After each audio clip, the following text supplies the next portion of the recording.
Hello friends, आज हमारे यहाँ चित्रगुप्त जी की पूजा होती है।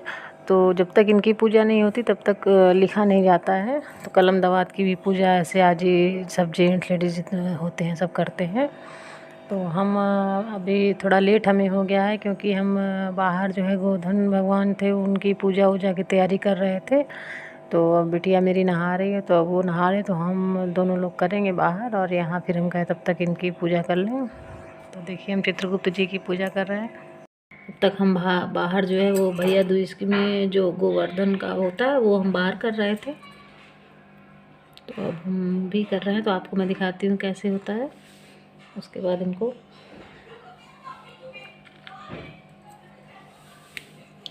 ये पुष्प चढ़ाएंगे।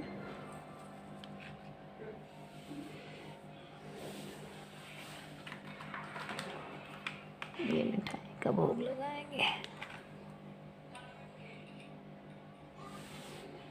ये चीनी वाला जो खिलौना होता है उसका भी आज भोग लगता है।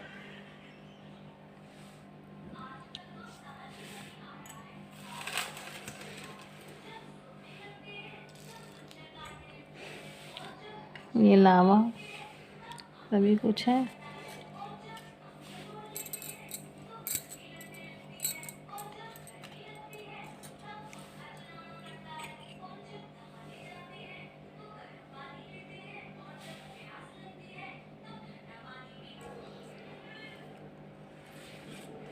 उसके बाद देखिए इसमें ये है जो लिखा जाता है। हम नई पेन जो लाए थे उस दिन आपको दिखाए थे, उसी से ऐसे स्वास्तिक बना है, इस कागज़ में बनाया जाएगा। फिर ये नीचे देखिए लिखा है, ये कुछ भी लिखिए, मेरे बच्चे लिखे हैं सीताराम सीताराम राम राम सीताराम, इस तरह से, या ओम नमः शिवाय ओम नमः, कुछ भी आप इस तरह से लिख सकते हैं। और अब मैं इनकी कथा कहूँगी, उसके बाद आरती होगी।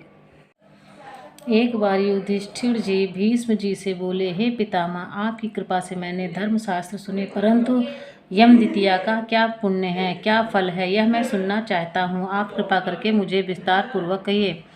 तो भीष्म जी बोले, हे युधिष्ठिर, तुमने अच्छी बात पूछी। मैं उस उत्तम व्रत को विस्तार पूर्वक बताता हूँ। कार्तिक मास के उजले और चैत के अंधेरे की पक्ष को द्वितीया होती है, वह यम द्वितीया कहलाती है।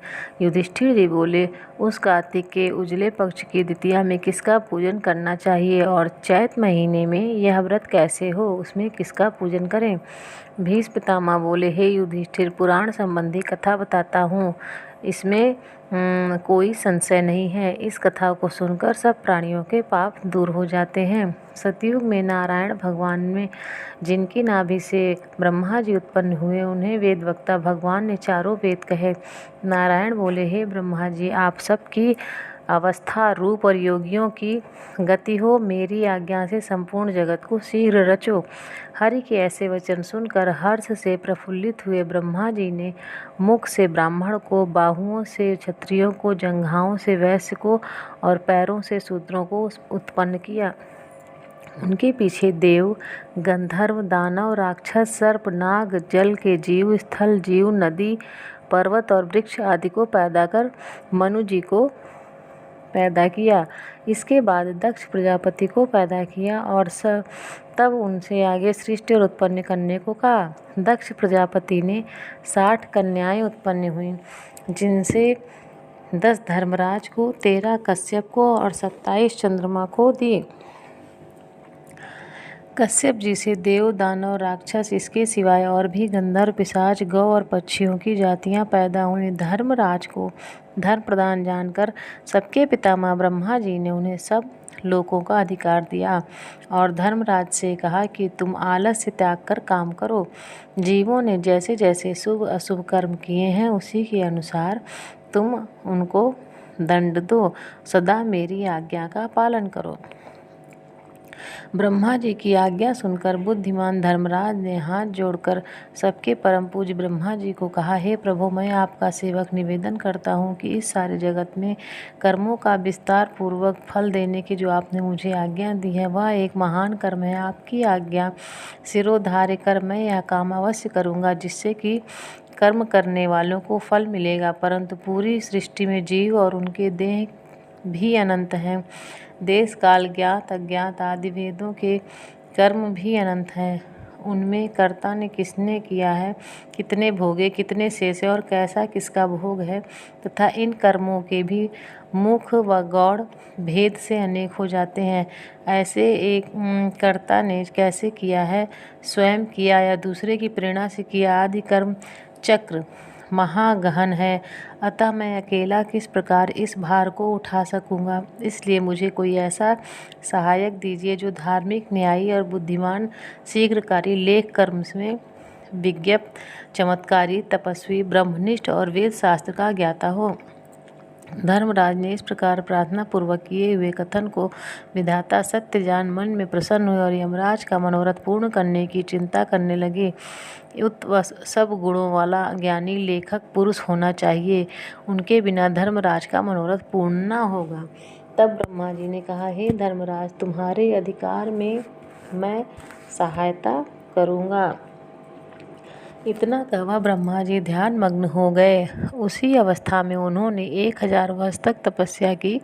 तब समाधि खुली, तब अपने सामने श्याम रंग, कमल नयन, शंख सी गर्दन, गूढ़ सिर, चंद्रमा के समान मुख वाले, कलम दवात और पानी हाथ में लिए हुए महाबुद्धि, देवताओं का मान बढ़ाने वाले, धर्माधर्म के विचार में महाप्रवीण, लेखक कर्म में महाचतुर पुरुष को देख उससे पूछा कि तुम कौन हो। तब उसने कहा, हे प्रभु, मैं माता पिता को तो नहीं जानता, किंतु आपके शरीर से प्रकट हुआ हूँ, इसलिए मेरा नामकरण कीजिए और कहिए कि मैं क्या करूँ। ब्रह्मा जी ने उस पुरुष के वचन सुन अपने हृदय से उत्पन्न हुए उस पुरुष को हंसकर कहा, तू मेरी काया से प्रकट हुआ है, इससे मेरी काया में तुम्हारी स्थिति है, इसलिए तुम्हारा नाम कायस्थ चित्रगुप्त है। धर्मराज के पुर में प्राणियों के शुभाशुभ कर्म लिखने में उसका तू सखा बने, इसलिए तेरी उत्पत्ति हुई है।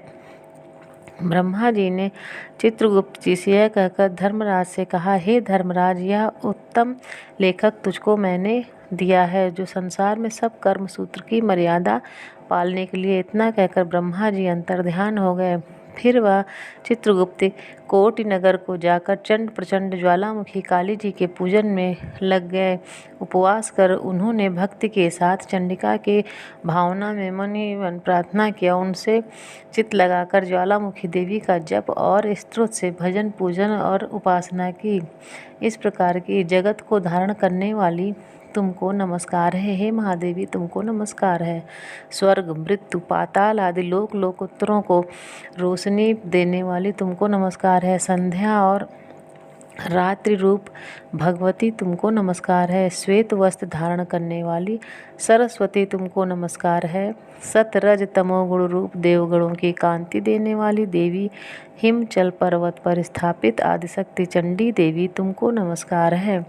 उत्तम और न्यून गुणों से रहित वेद की प्रकृति करने वाली 33 कोटि देवी देवताओं को प्रकट करने वाली, त्रिगुण रूप निर्गुण गुण रहित, गुणों से परे गुणों को देने वाली, 3 नेत्रों वाली, 3 प्रकार की मूर्ति वाली, साधकों को वर देने वाली, दैत्यों का नाश करने वाली, इंद्रादि देवों को राज्य देने वाली, श्री हरि से पूजित देवी, हे चंडिका, आप इंद्रादि देवों को जैसे वरदान देती हैं वैसे ही मुझको वरदान दीजिए।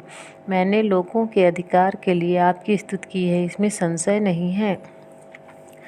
ऐसी स्थिति को सुन देवी ने चित्रगुप्त जी को वर दिया। देवी जी बोली, हे चित्रगुप्त, तूने मेरा आराधना पूजन किया, इससे मैंने आज तुमको वर दिया कि तू परोपकार में कुशल, अपने अधिकार में सदा स्थिर, असंख्य वर्षों की आयु वाला होगा।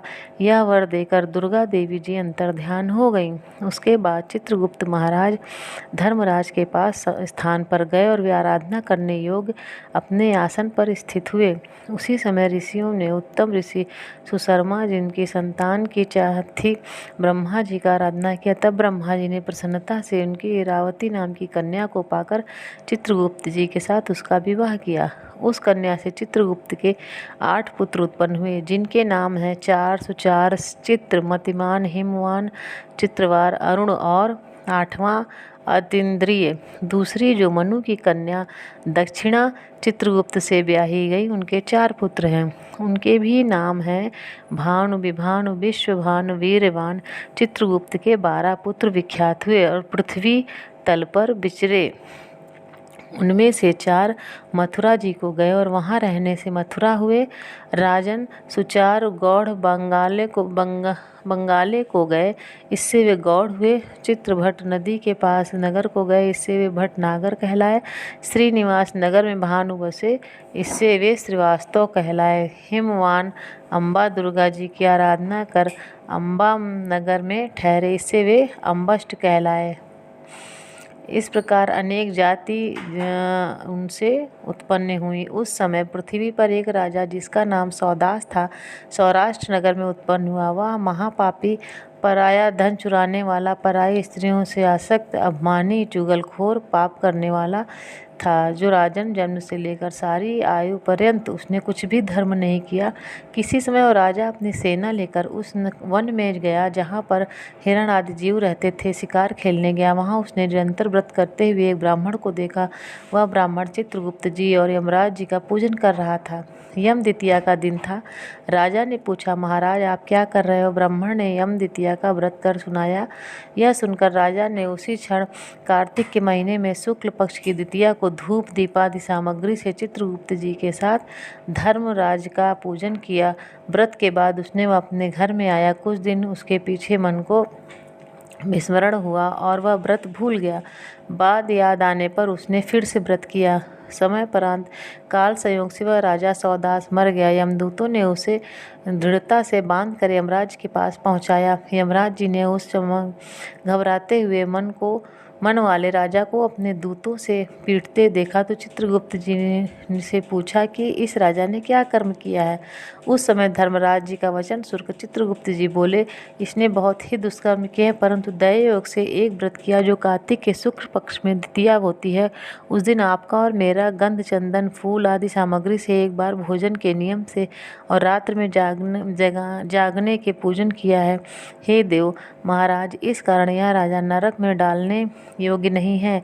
चित्रगुप्त जी के ऐसा कहने से धर्मराज जी ने उसे छुड़ा दिया और वह इस यम द्वितीया के व्रत के प्रभाव से उत्तम गति को प्राप्त हुआ। ऐसा सुनकर राजा युधिष्ठिर भीष्म से बोले, हे पितामह, इस व्रत में मनुष्यों को धर्मराज और चित्रगुप्त जी का पूजन कैसे करना चाहिए, सो मुझसे कहिए। भीष्म जी बोले, यम द्वितीया के विधान को सुनो। एक पवित्र स्थान पर धर्मराज चित्रगुप्त जी की मूर्ति बनाएं और उनकी पूजा की कल्पना करें। यह उन दोनों की प्रतिष्ठा पर 16 प्रकार और 5 प्रकार की सामग्री से श्रद्धा भक्ति मुक्त होकर पकवान, लड्डू, फल फूल, पान, दक्षिणा सामग्री से धर्मराज जी और चित्रगुप्त जी का पूजन करना चाहिए और बार बार नमस्कार करना चाहिए। हे धर्मराज जी आपको नमस्कार, हे चित्रगुप्त जी आपको नमस्कार। पुत्र दीजिए, धन दीजिए और सब मनोरथ को पूरे कर दीजिए। इस प्रकार चित्रगुप्त जी के साथ से धर्मराज जी का पूजन कर विधि से दवात और कलम की पूजा करो। चंदन, कपूर, अगर, नैवेद्य, पान, दक्षिणादि सामग्री से पूजन करो और कथा सुनो। बहन के घर भोजन कर उसके लिए धन आदि पदार्थ दें। इस प्रकार भक्ति के साथ यम द्वितीया का व्रत करने वाला पुत्रों से युक्त होता है और मनोवांछित फलों को पाता है। तो सभी बोलो, जय चित्रगुप्त महाराज की, जय धर्मराज की। तो फ्रेंड्स, ये थी चित्रगुप्त महाराज की पूजा और धर्मराज की पूजा और गोवर्धन भगवान भाई दूज की पूजा सब आज ही होती है। अब हम चित्रगुप्त जी की आरती करते हैं।